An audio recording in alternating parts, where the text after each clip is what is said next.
الحمد للہ رب العالمین والعاقبۃ للمتقین والصلاة والسلام علی سید المرسلین وعلی آلہ وصحابہ واہل بیتہ اجمعین، اما بعد۔ اعوذ باللہ من الشیطان الرجیم، بسم اللہ الرحمن الرحیم۔ خلق الموت والحیات لیبلوکم ایکم احسن عملا، صدق اللہ العلی العظیم۔ ثم بسم اللہ الرحمن الرحیم۔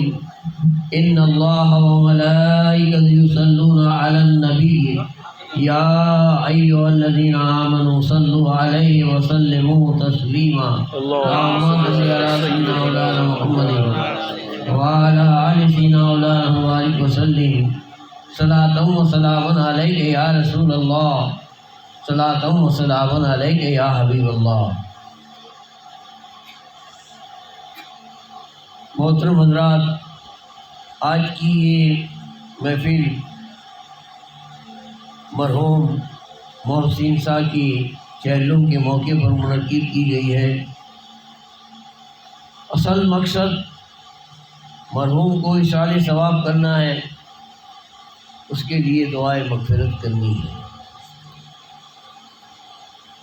دعائے مغفرت کیا ہے اور اصالِ ثواب کیا ہے؟ الحمدللہ یہاں تک تو ایسی باتیں بہت کم آتی ہیں، لیکن آج کل طرح طرح کے فرقے، طرح طرح کے بدعقیدے لے کر گھوم رہے ہیں، پھر رہے ہیں، لوگوں کے اندر گمراہیاں پھیلا رہے ہیں۔ تیجے کی کیا ضرورت ہے، چہلم کی کیا ضرورت ہے، دسواں کیوں کرتے ہو، بیسواں کیوں کرتے ہو، برسی کیوں کرتے ہو، کیا ضرورت ہے؟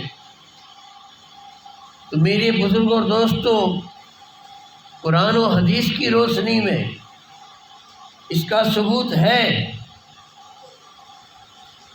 تو آئیے جو آیت کریمہ آپ کے سامنے تلاوت کی ہے، اس کے ترجمے پر کچھ دیر آپ کے سامنے کچھ بات رکھو۔ اس سے بیشتر ہم سب مل کر ہمارے تمہارے بلکہ سب کے آقا و مولا سرور کائنات فخر موجودات سید المرسلین صفی المذنبین رحمت للعالمین طٰہٰ و یاسین احمد مجتبیٰ محمد مصطفیٰ صلی اللہ علیہ وسلم کی بارگاہ رسالت و آل رسالت میں با آواز بلند تحفہ درود بھیجیے۔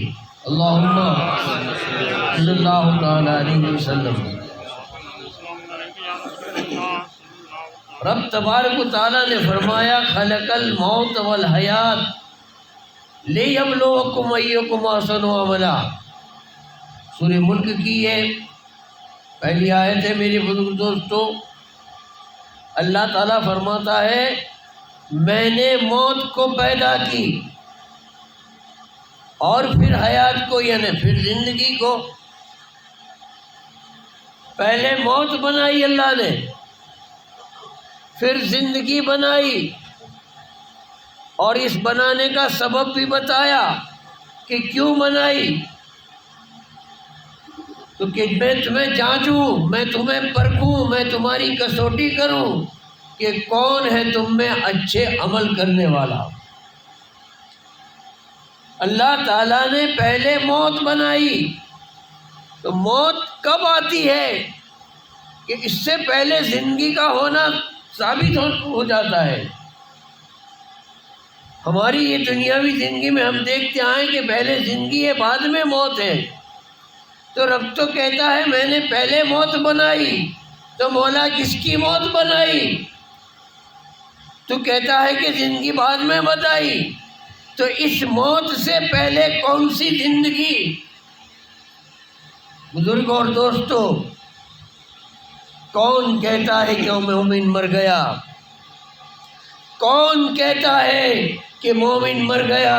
ارے قید سے چھوٹا وہ اپنے گھر گیا، قید سے چھوٹا وہ اپنے گھر گیا۔ کبھی مومن مرتا نہیں ہے، وہ انتقال کرتا ہے، ایک جگہ سے دوسری جگہ منتقل ہوتا ہے، اور جگہ کا چھوڑ دینے کا نام موت نہیں ہے، جگہ کا چھوڑنے کا نام موت نہیں ہے۔ آپ کہیں سے بھی آئے ہو، مجلس ختم ہو جائے گی، آپ ایک دوسری جگہ پہ چلے جاؤ گے، یہاں سے جگہ چھوڑ دینے کا نام موت نہیں ہوتا۔ بزرگوں اور دوستوں، تو یہ جو موت اور زندگی کے مرحلے ہیں، اسے مومن کو سمجھنا چاہیے کہ ہمارا ایمان 7 چیزوں پر ہے۔ جب تک کہ مومن 7 چیزوں کو قبول نہیں کرتا، تسلیم نہیں کرتا، قبول نہیں کرتا، اس پر ایمان جان و دل سے نہیں لاتا، تب تک کہ مومن نہیں بنتا، مسلمان نہیں بنتا۔ یہ تو آپ بچپن میں پڑھے ہو مدرسے میں، ہمارے علماء کرام بچوں کو پڑھاتے ہیں۔ ایمان مجمل ایمان مفصل میں ہے کیا؟ آپ نے یہ کہا آمنت باللہ وملائکتہ وکتبہ ورسلہ والیوم الآخر والقدر خیرہ وشرہ من اللہ تعالی والبعث بعد الموت۔ دیکھو یہ 7 چیزوں پر مسلمان کا ایمان ہے۔ میں ایمان لایا اللہ پر، آمنت باللہ، پہلے بندہ ایمان پر کس پر لایا؟ اللہ پہ، اور پھر فرشتوں پہ، پھر کتابوں پہ، پھر رسولوں پر، پھر اچھی اور بری تقدیر جو اللہ کے طرف سے ہے اس پر، آخرت پر، اور مرنے کے بعد اٹھائے جانے پر، یعنی حشر کے دن پر۔ یہ 7 چیزوں پر ہمارا ایمان ہے۔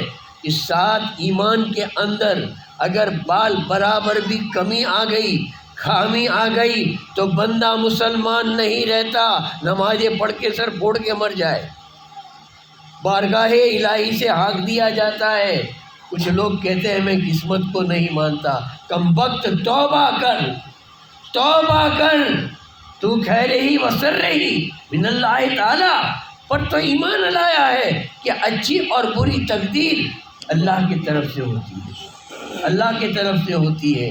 تو یہ نہ ماننے والا میں اسے نہیں مانتا، ارے آخرت پر بھی ایمان لانا ہے، مرنے کے بعد بعد الموت، بعد مرنے کے پھر اٹھائے جانے پر بھی ایمان لانا ہے، اس کی ساری کتابوں پر ایمان لانا ہے، اس کے سارے رسولوں پر ایمان لانا ہے، اس کے فرشتوں پر ایمان لانا ہے۔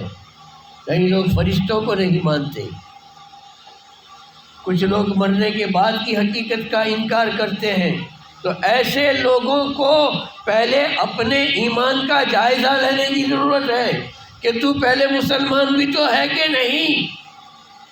بزرگوں اور دوستوں، تو ہم مرنے کے بعد کا جو عالم ہے وہ آخرت کی دنیا، اس پر ہمارا ایمان ہے، قبر کی دنیا پر ہمارا ایمان ہے، بعد مرنے کے اٹھائے جانے پر ہمارا ایمان ہے میرے بزرگ اور دوستوں۔ تو آئیے، اللہ تعالیٰ نے پہلے موت کو پیدا کی ہے، بعد میں زندگی کو پیدا کی ہے، اسے سمجھنے کی ضرورت ہے۔ مومن جگہ مقام بدلتا بدلتا جب میدان حشر تک پہنچے گا، کتنے مقام بدلے گا، اور آخر میں فیصلہ ہوگا، جو جنتی ہوگا وہ جنت میں جائے گا، ہمیشہ جنت میں رہے گا، جہنمی ہے وہ جہنم میں جائے گا، ہمیشہ جہنم میں رہے گا۔ موت کس کو آئے گی؟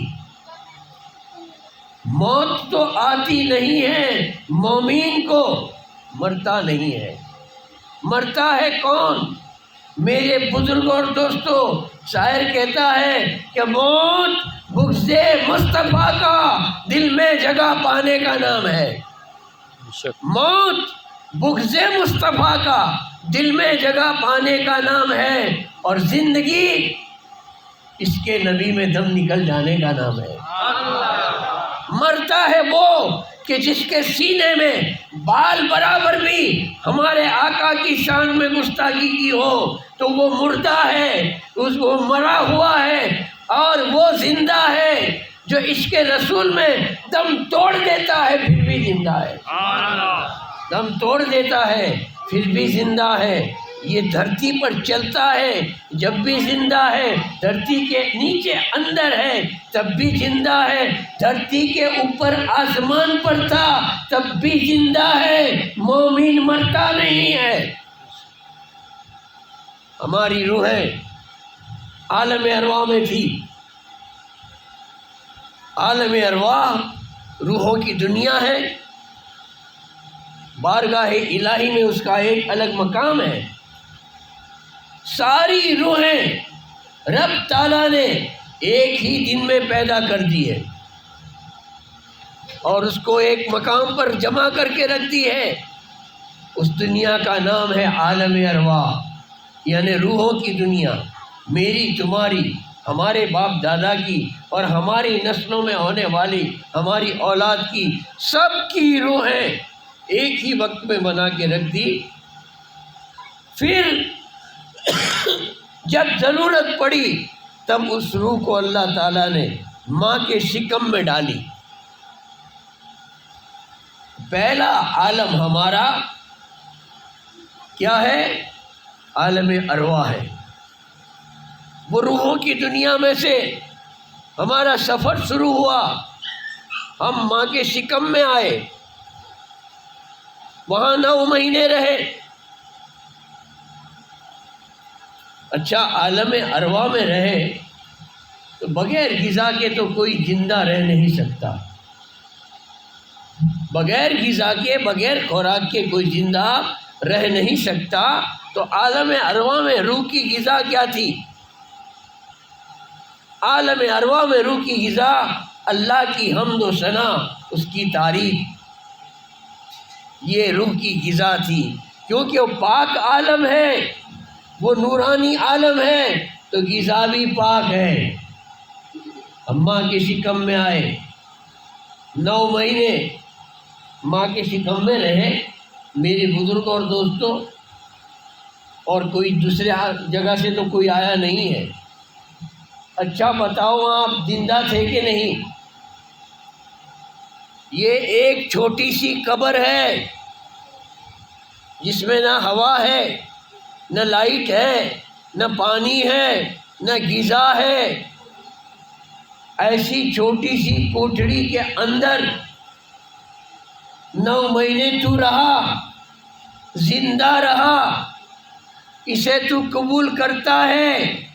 ارے کلمہ نہیں پڑھنے والا کافر اور مشرک آج کا سائنٹسٹ قبول کرتا ہے کہ ہاں بچہ ماں کے پیٹ میں زندہ ہے۔ اب یہ چھوٹی سی قبر میں کوئی غذا نہیں ہے، کوئی ہوا نہیں ہے، کوئی پانی نہیں ہے، کوئی خوراک نہیں ہے، پھر بھی تو زندہ ہے۔ یہ اللہ تعالیٰ نے مومنوں کو سبق کے لیے، اور وہ دوسری قبر میں تجھے جانا ہے، وہاں بھی تجھے اکیلا تنہا رہنا ہے، وہاں بھی کوئی ہوا نہیں، وہاں بھی کوئی پانی نہیں، وہاں بھی کوئی خوراک نہیں، وہاں بھی کوئی لائٹ نہیں، وہ ایسی ہی قبر ہے جہاں آ کے تجھے دنیا کا سفر کر کے تو جائے گا۔ تو پہلے آنے سے پہلے بھی ایک قبر میں تھا، اور یہ دنیا کا سفر کر لے، یہاں سے پھر تجھے دوسری قبر میں جانا ہے۔ تو پھرتا رہتا ہے، تو پھرتا رہتا ہے۔ ماں کے شکم میں ہماری غذا کیا تھی؟ کیا تھی خوراک؟ کیسے زندہ رہے؟ ماں کے جسم کا خون پیا ہم نے، یہی ہماری غذا تھی۔ میرے بزرگ اور دوستوں، میں واضح کر دیتا ہوں ہر جگہ پہ کہ جب بھی عورت حاملہ ہو جاتی ہے تو جب اس کو ہر مہینے جو حیض آتا ہے، حمل ہو جانے کے بعد حامل ہو جانے والی عورت کو حیض بند ہو جاتا ہے۔ یہ بند ہوا 9 مہینے کا حیض کہاں جاتا ہے؟ بھائی اسی سے تو ہمارا جسم بنا ہے، یہ ہمارے ہاتھ، پیر، سر، خوبصورت چہرہ، دماغ، آنکھیں، ناک، کان، یہ سب ماں کا خون ہے۔ تیرا جسم تیرا نہیں، تیری ماں کی امانت ہے، تیرے ماں کی امانت ہے، تیری باڈی تیری نہیں ہے، تیری ماں کی امانت ہے۔ ایک ایک خون کا قطرہ اور ایک ایک بال کا رونگٹا ماں کا ہے، ماں کا۔ پھر ماں کیوں نہیں کہ تو میرا ہے، کیوں نہ کہے؟ اس کا پورا حق ہے، اس کا پورا رائٹ ہے۔ اسی کے خون سے ہمارا یہ جسم اللہ تعالیٰ نے بنایا ہے، تو وہاں پر ہماری غذا اس کا خون بنا، جیسا عالم ہوتا ہے ایسی غذا ہوتی ہے۔ پھر ہم دنیا میں آئے، دانت لے کے نہیں آئے تھے، پھر 2 سال تک چھاتی سے پیا، اندر بھی پیتے رہے، آگے 2 سال 2.5 سال تک کے ماں کی چھاتی سے دودھ کی شکل میں ہماری غذا بنی۔ پھر رب نے دانت دیے، ہم روٹی اور بوٹی اور ساری غذائیں کھانے لگے۔ یہ فانی دنیا کی غذا ہے، ہم کھا پی کے بڑے تگڑے ہوتے رہے۔ دیکھو عالم بدل جاتا ہے، غذا بدل جاتی ہے۔ ارے اسی دھرتی پہ ہم نے دیکھا ہے کہ جیسا گجرات والے کھاتے ہیں ایسا راجستھان والے نہیں کھاتے، راجستھان والے جیسا کھاتے ہیں ایسا مہاراشٹر والے نہیں کھاتے، مہاراشٹر والے جیسا کھاتے ہیں ایسا حیدرآباد والے نہیں کھاتے۔ جیسا ملک بدلتا ہے غذا بدل جاتی ہے، انڈیا والے کھاتے ہیں ایسا عربستان والے نہیں کھاتے، عربستان والے کھاتے ہیں ایسا امریکہ والے نہیں کھاتے۔ ملک بدل جاتا ہے، عالم بدل جاتا ہے، غذا خوراک بدل جاتی ہے۔ یہاں آئے تو یہ روٹی بوٹی غذا بن گئی۔ اب پھر اس قبر میں جانے کا وقت آیا، عالم آخرت کا سفر کرنے کا شروع ہوا۔ اب تو قبر میں ہے، تو قبر میں ہے بزرگوں اور دوستو، تو وہاں تیری غذا کیا ہے؟ بتا، رب نے یہاں تجھے کس لیے بھیجا تھا؟ خلق الموت والحیات لیبلوکم ایکم احسن عملا۔ میں نے موت اور حیات اس لیے بنائی کہ میں تمہیں جانچوں کون ہے تم میں اچھے عمل کرنے والا۔ یہ اچھے عمل کرنے کے لیے یہ زندگی بھی دی، اچھے عمل کرنے کے لیے موت بھی دی۔ موت کو یاد کرتا ہے بندہ، گناہ کو چھوڑ دیتا ہے، اچھے کام کی طرف مائل ہو جاتا ہے۔ میرے بزرگ اور دوستو، تو زندگی اور موت اللہ تعالیٰ نے اچھے کاموں کے لیے دی ہے۔ اچھے کام اگر کیے ہیں تو یہ قبر میں تیری غذا بنیں گے، یہ قبر میں تیری خوراک بن جائیں گے۔ بزرگ اور دوستو، اب تو اچھے عمل کر کے نہیں گیا، تنہا اکیلا گیا ہے، نہ نماز پڑھی، نہ روزے رکھے، نہ حج کری، نہ زکوٰۃ دی، نہ غریبوں کی خدمت کی، نہ ماں باپ کی اطاعت کی، لوگوں کے ساتھ لڑتا جھگڑتا رہا، حرام کھاتا رہا، حرام کام کرتا رہا، شریعت کے خلاف کام کرتا رہا، گناہ ہے اسے بھرپور تیری زندگی ہے۔ نام اعمال میں نیکی کا ایک آنکڑا بھی پڑا نہیں ہے۔ اب قبر میں تو رب تعالیٰ کیا کہتا ہے؟ کیا لے کے آئے ہو؟ ہم کسی میت کو دفنا کے گھر سے واپس آتے ہیں، گھر آ کے بیٹھتے ہیں، سارے رشتہ دار، دوست، برادر، محلے والے سارے بیٹھے ہیں، جادم بچھائی ہے، چائے والے چائے لاتے ہیں، پانی والے پانی لاتے ہیں، زیارت کی تیاری کرنی ہے۔ ابھی اس کو قبر کے اندر چھوڑ کے آئے ہیں، 15-20 منٹ یا آدھا گھنٹہ یا 1 گھنٹہ ہوا ہے، گھر والے، پیچھے والے، اولاد، رشتے دار کیا کہتے ہیں؟ بڑے میاں کیا رکھ کے گئے ہیں، کیا چھوڑ کے گئے ہیں؟ بینک بیلنس کتنی ہے، سونا کتنا ہے، زمین کتنی ہے، کھیت کتنے ہیں، جائیداد کتنی ہے، کیا چھوڑ کے گئے ہیں؟ ارے کم وقت بس ابھی سی تم نے یہ چرچا کرا، ابھی فرشتے قبر میں پوچھ رہے ہیں کیا لے کے آیا ہے؟ تو یہاں دنیا دار، یہ غدار دنیا چرچا کر رہی ہے کیا رکھ کے گیا ہے۔ اگر کوئی اچھا مال رکھ کے گیا ہے تو جاندار شاندار زیارت ہوگی، اور کچھ نہیں رکھا تو پھر کچھ بھی نہیں. بھئی چھوٹا تپیلے میں پکاؤ، اور جو بڑے میاں کچھ رکھ کے گئے ہیں تو 10 15 20 جگہ چڑھا دو. ہوتا ہے کہ نہیں؟ یہ دنیا ہے، یہ دنیا ہے میرے بزرگوں اور دوستوں. جیسے آنکھ بند ہو گئی، کوئی کسی کا نہیں ہے، کوئی کسی کا نہیں ہے. قبر میں فرشتے پوچھتے ہیں کیا لے کے آیا ہے. دنیا والے چرچا کرتے ہیں کیا رکھ کے گیا ہے. ارے وہاں اس کو پوچھتے ہیں کیا لے کے آیا ہے.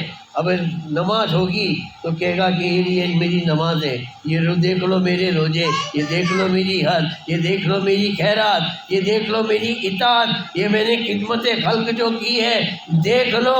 فرشتے جب نام اعمال میں اس کے صالح عمل دیکھیں گے، آرام سے سو جا قیامت تک، اور کچھ نہیں ہے. تو اب کیا ہوگا؟ ارے جب وہ مال رکھ کے گیا ہے تو تم فائدہ اٹھا سکتے ہو تو تم بھی اس کو کچھ فائدہ پہنچا سکتے ہو، اس کو کچھ فائدہ پہنچا سکتے ہو. پیچھے والوں کا عمل مرنے والے کو فائدہ پہنچاتا ہے. یہ ہماری شریعت کا قانون ہے کہ بھائی اس کے ذمے اگر حج تھی تو حج بدل کرا دو، اس کے ذمے قربانی واجب تھی نہیں کری تو ایک قربانی اس کے نام کی دے دو.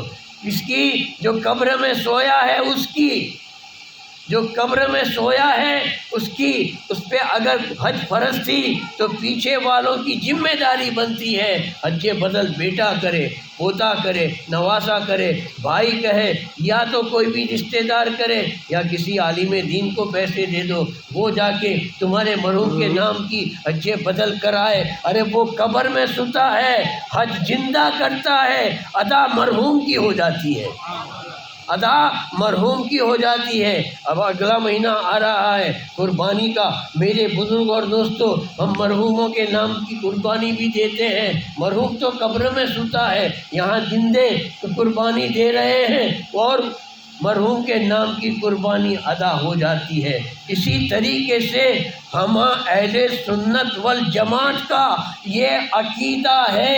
تیجا ہم اس لیے کرتے ہیں، چہلم ہم اس لیے کرتے ہیں، چہلم ہم اس لیے کرتے ہیں، برسی ہم اس لیے کرتے ہیں کہ اس دن قرآن خوانی رکھی جاتی ہے، علماؤں کو بلایا جاتا ہے، بیانات کیے جاتے ہیں، قرآن حدیث کی باتیں ہوتی ہیں، اللہ والوں کا ذکر ہوتا ہے، اور پھر کھانا بھی پکایا جاتا ہے. غریبوں کو، فقیروں کو، مسکینوں کو بھی کھلایا جاتا ہے، رشتہ داروں کو بھی کھلایا جاتا ہے، اور اس کا ثواب مرحوم کو پہنچایا جاتا ہے. یہ ثواب مرحوم کو مل جاتا ہے، اس میں کوئی شک و شبہ نہیں ہے. ہمارے آقا سرور کائنات صلی اللہ علیہ وسلم کی ایک حدیث سنیے، درود پاک پڑھیے. اللہم صلی اللہ و سلام علیک یا رسول اللہ، صلاۃ و سلام علیک یا حبیب اللہ. آقا صلی اللہ علیہ وسلم نے فرمایا کہ جب 40 مومن، 40 مسلمان جمع ہو کر دعا کرتے ہیں تو اللہ تعالیٰ سب کی دعا قبول کرتا ہے. سب کی نہیں کرتا تو 39 کی کرتا ہے، 39 کی نہیں ہوتی تو 38 کی کرتا ہے، 38 کی نہیں ہوتی تو 37 کی. یہاں تک کہ بیان آیا ہے کہ تو 40 میں سے ایک کی تو ضرور قبول کرتا ہے. ہم یہ رشتہ داروں کو کیوں بلاتے ہیں، پڑوسیوں کو کیوں بلاتے ہیں؟ اس لیے کہ 40 سے زیادہ لوگ جمع ہو جائیں اور مرحوم کے حق میں دعا کرتے تو مرحوم کی بخشش ہو جاتی ہے، کیونکہ ان کی دعا اللہ تعالیٰ قبول فرما لیتا ہے اور مرحوم کو اس کا فائد پہنچتا ہے. ایک حکایت کہہ کے بات کو ختم کروں، بلند آواز سے درود پاک پڑھیے. صلی اللہ علیہ وسلم، صلاۃ و سلام علیک یا رسول اللہ، صلاۃ و سلام علیک یا حبیب اللہ. ایک نوجوان تھا، بڑا فاسق اور فاضل تھا. فاسق فاضل کس کو کہتے ہیں بزرگوں دوستوں؟ گنہگار. کبھی نماز نہیں، روزہ نہیں، کبھی اچھے لوگوں کی صحبت میں بیٹھنا نہیں، ناجائز کاموں کے اندر مبتلا رہنے والا، شریعت کے خلاف چلنے والا. کبھی نام اعمال میں نیکی نہیں، اچھوں کی صحبت نہیں. اس کی شادی ہو گئی، گھر پہ دلہن آئی اور تھوڑے دن کے بعد کیا ہوتا ہے کہ اس کی طبیعت خراب ہوتی ہے. جی علاج کراتا ہے لیکن صحیح ہوتا نہیں ہے، صحت اسے ملتی نہیں ہے. علاج پہ علاج ہو رہے ہیں، یہ دوا وہ دوا، یہ حکیم وہ بھائی، لیکن دن بدن کمزوریاں آتی جاتی ہے. نوجوان ہے، ابھی شادی ہوئے 2-4 مہینے ہوئے ہیں، لیکن طبیعت ایسی نازک ہو گئی. حکیموں نے ڈاکٹروں نے کہہ دیا کہ اب بھائی اس کا کوئی علاج نہیں ہے، اس کا بچنا بہت مشکل ہے. اس کو بھی یقین ہو گیا کہ اب میں زندہ زیادہ نہیں رہ سکتا. تو اس نے اس کی اپنی دلہن کو ایک نصیحت کی، دیکھ میں تجھے نصیحت کرتا ہوں، میری نصیحت سن لے، میری وصیت سن لے. میری وصیت یہ ہے کہ میری ایک امانت تیرے پاس ہے، یعنی تو حاملہ ہے، تیرے پیٹ میں جو بچہ ہے وہ میرا ہے. میں مر جاؤں، میں مر ہی جانے والا ہوں.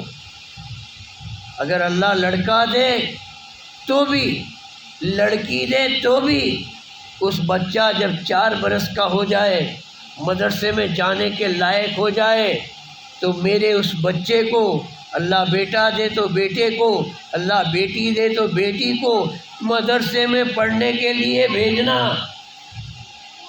اس عورت نے کہہ دیا، اس کی دلہن نے، کہ میں تمہاری وصیت پر پورا عمل کروں گی انشاءاللہ، تم فکر نہ کرو. میں آپ سے وعدہ کرتی ہوں کہ اللہ جو بھی بچہ دے گا، مدرسے میں جانے کے لائق ہوگا، میں اسے مدرسے میں ضرور بھیجوں گی. اب یہ کون وصیت کر رہا ہے؟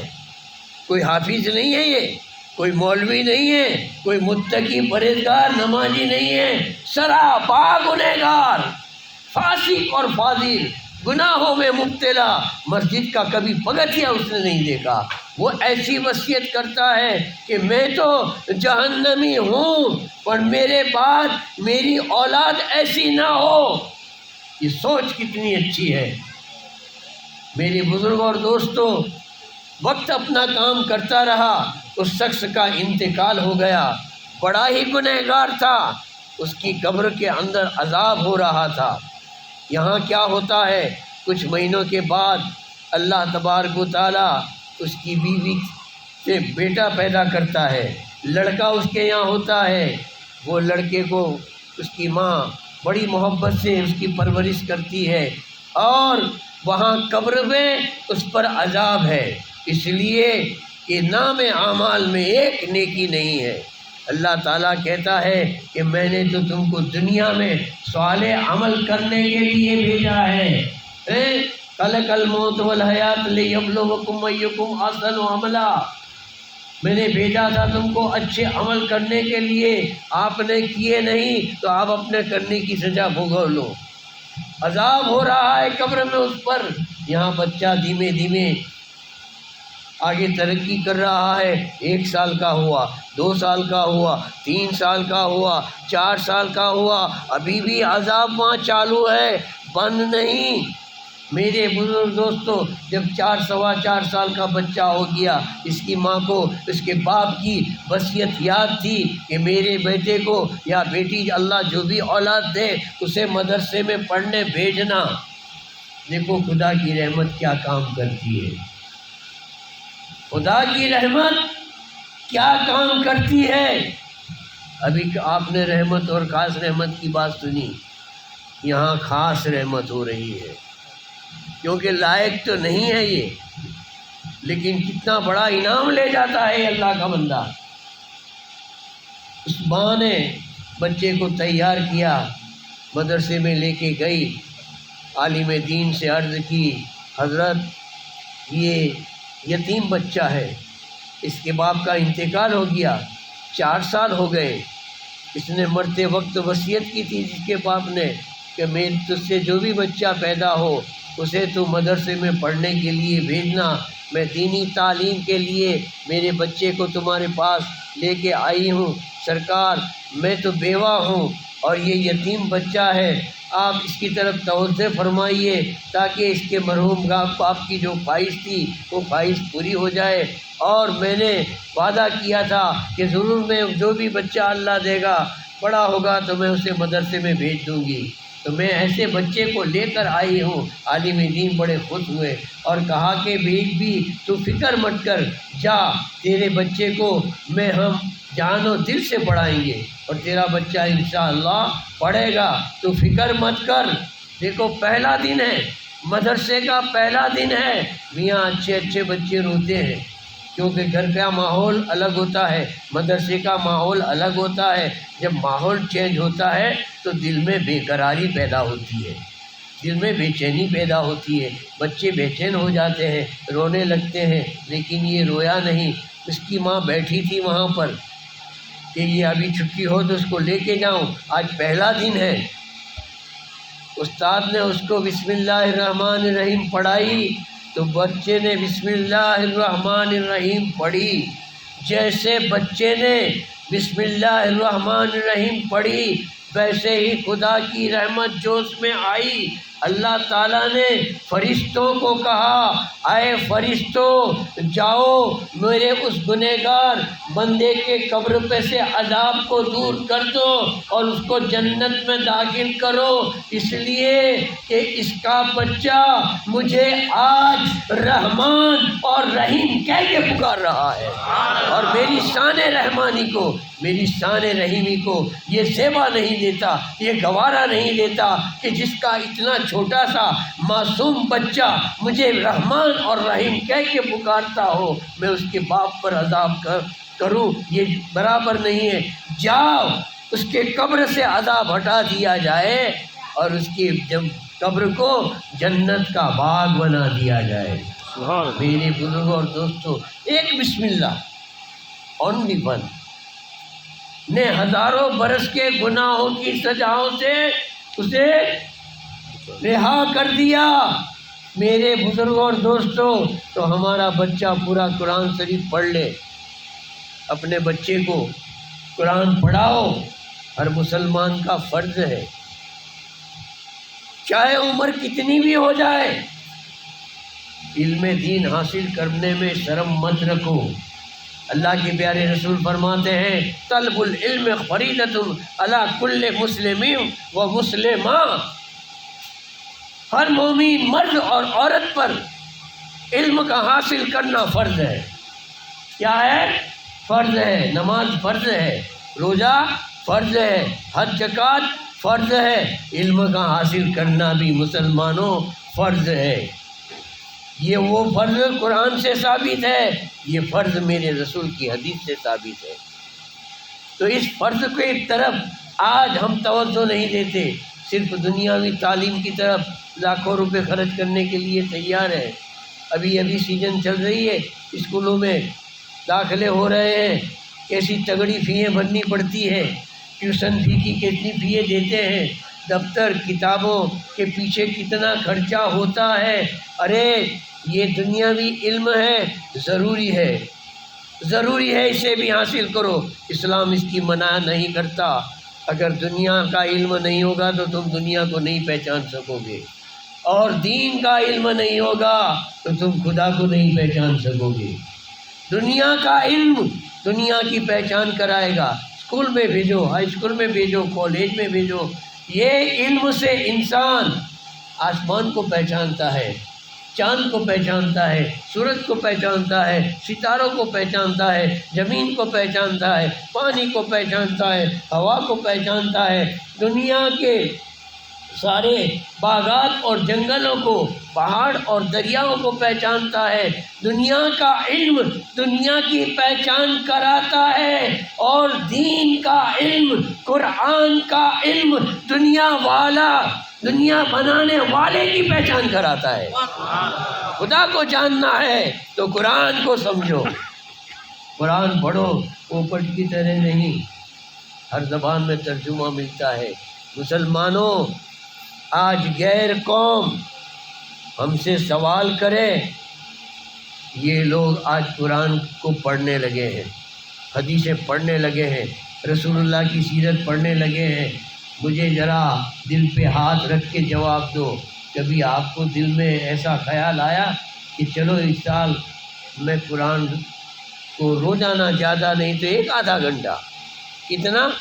آدھا گھنٹہ پہلے سپارے سے شروع کرو، پہلے پڑھ لو عربی متن اور اس کے بعد اس کا ترجمہ پڑھو، ہو سکے تو تفسیر پڑھو، گجراتی میں ملتی ہے، ہندی میں ملتی ہے، انگلش میں ملتی ہے، جو بھی زبان میں مانگو اس زبان میں، اردو میں بھی ملتی ہے، اسے پڑھو تو پتہ چلے کہ قرآن کیا ہے۔ آج مسلمانوں نے قرآن کو سینے سے لگایا ہے، اندر نہیں اتارا، چومتے ہیں، سر پہ رکھتے ہیں، اونچی طاق پہ رکھتے ہیں، کچھ لوگ تو اگربتی پھراتے ہیں۔ ارے پوجا کرنے کی جگہ نہیں ہے، کیا اگربتی گراتا ہے؟ اس کو تیرے سینے کے اندر رکھ دے، تیرے اندر لائٹ ہی لائٹ ہو جائے گی، خوشبو ہی خوشبو ہو جائے گی۔ قرآن کے علم کی خوشبو ابھی تجھے معلوم نہیں ہے کہ کیسی ہے۔ تو میرے بزرگوں اور دوستوں، یہ فرض ادا کرنا ضروری ہے، یہ دنیا میں بھی کام دے گا، یہ علم وہ ہے کہ کل قبر میں بھی کام دے گا، کل قبر میں کام دے گا۔ ایک بسم اللہ کی برکت نے کتنا بڑے گنہگار کو جنتی بنا دیا۔ اگر ایک قرآن پڑھ کے مرحوم کو بخش دیا جائے تو کوئی شک نہیں ہے میرے بزرگوں اور دوستوں، اللہ تبارک و تعالی ہم کو نہیں دیکھتا، اس کے کتاب کی عظمت کو دیکھتا ہے اور بخش دیتا ہے۔ تو یہ ہم فاتحہ خوانی چاہے لوگ اس لیے کرتے ہیں، آج کچھ جماعتیں نکلی ہے، کیا ضرورت ہے؟ رسول اللہ کے زمانے میں نہ تھا، ابھی رسول اللہ تھے، ان کو ضرورت نہیں تھی، ان کے سامنے خود خدا کے محبوب کی ذات تھی، صحابہ کو ضرورت نہیں تھی، ہر صحابی جنت ہی ہے۔ جس نے رسول کو دیکھا وہ صحابی، میرے بزرگ اور دوستوں، وہ تو جنتی ہے۔ جس نے مصطفیٰ کو دیکھا اس نے خدا کو دیکھا۔ میرے بزرگ اور دوستوں، صحابہ کے اندر اس چیز کی کوئی ضرورت نہیں تھی، ہم کو اس کی ضرورت ہے، ہمیں کرنا ہے۔ لوگ ایسے جاہلوں کو بہکاتے ہیں کہ یہ بدعت ہے، وہ بدعت ہے، حضور کے زمانے میں یہ نہیں تھا، وہ نہیں تھا۔ ارے بدعت کیا ہے؟ درود پاک پڑھ لیجیے، دو باتیں کہہ کے بات کو ختم کر دو۔ صلی اللہ علیہ نبی وآلہ صلی اللہ علیہ وسلم، صلاۃ و سلام علیک یا رسول اللہ یا حبیب اللہ۔ بدعت یعنی وہ عمل، وہ کام جو ہمارے آقا صلی اللہ علیہ وسلم کے مقدس زمانے میں پیش نہ آیا ہو، نہ بنا ہو، نہ کیا ہو، وہ بدعت۔ ارے ہم ہزاروں بدعتوں میں مبتلا ہیں، تم کو فاتحہ، تیجا، چہلم، بزرگوں کا عرس، رسم سندل، یہ سب بدعت دکھتا ہے۔ ارے تمہاری مسجد بدعت ہے، یہ ڈھابے والی مسجد حضور کے زمانے میں تھی، یہ مخملی گالیچے حضور کے زمانے میں تھے، حضور کے زمانے میں اے سی تھا، حضور کے زمانے میں ٹیوب لائٹ تھی، پنکھے تھے۔ ارے اب تو دیکھیے کہ مسجد میں کیا ہوتا ہے، وہ کسی کو پوچھنے جانے کی ضرورت نہیں، سی سی کیمرہ گورنمنٹ کا قانون ہے، بھائی رکھنی پڑے گی، ہر مسجد میں لگانا پڑے گا، ہر مندر میں، مسجد میں، اسکول میں، کالج میں، بڑی بڑی دکانوں میں لگانا ضروری ہو گیا ہے۔ اب سرکار کیا کہتی ہے کہ تمہارے گھر میں چوری ہو تو ہم ذمہ دار نہیں، سی سی کیمرہ لگاؤ، تم پکڑ لو تمہارے چور کو۔ بزرگ اور دوستوں، تو ایسی مسجدیں، میاں جو حج کر کے آئے انہیں پوچھو، جو عمرہ کر کے آئے انہیں پوچھو کہ حرم شریف کیا ہے۔ میاں کافر دیکھ لے نے حرم کا نظارہ، کلمہ پڑھ لے۔ دنیا پر اگر کسی کو جنت دیکھنی ہو تو جا مکے کا حرم دیکھ لے، مدینے میں جا میرے آقا کا گنبد خضرا دیکھ لے، ان کی سنہری جالیاں دیکھ لے۔ دھرتی پہ اللہ نے جنت رکھی ہے، وہ جنت کیسی ہوگی وہ تو مرنے کے بعد دیکھیں گے، لیکن یہ سراپا جنت ہے۔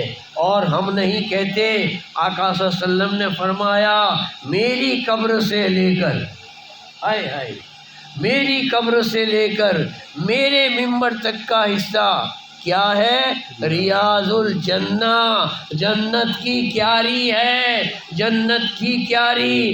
بزرگوں دوستو، نہ مکے میں بھی نہیں ہے، مدینے میں ہے، مکے میں بھی نہیں ہے، مدینے میں ہے۔ ارے جنت میں مدینہ ہوگا کہ نہیں ہوگا، لیکن مدینے میں جنت ضرور ہے۔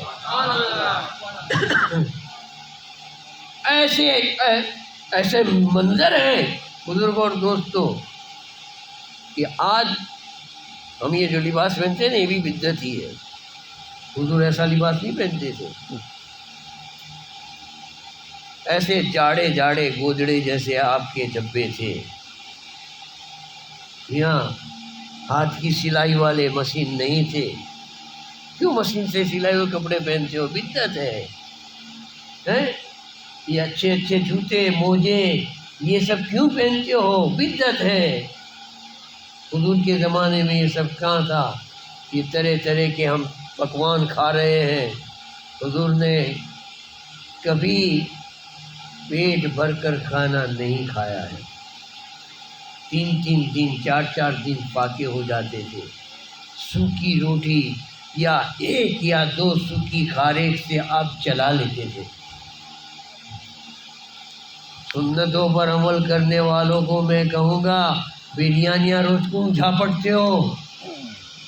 بدعت ہے، بدعت ہے۔ حضور نے کھائی تھی بریانی؟ ہے کسی کتاب میں؟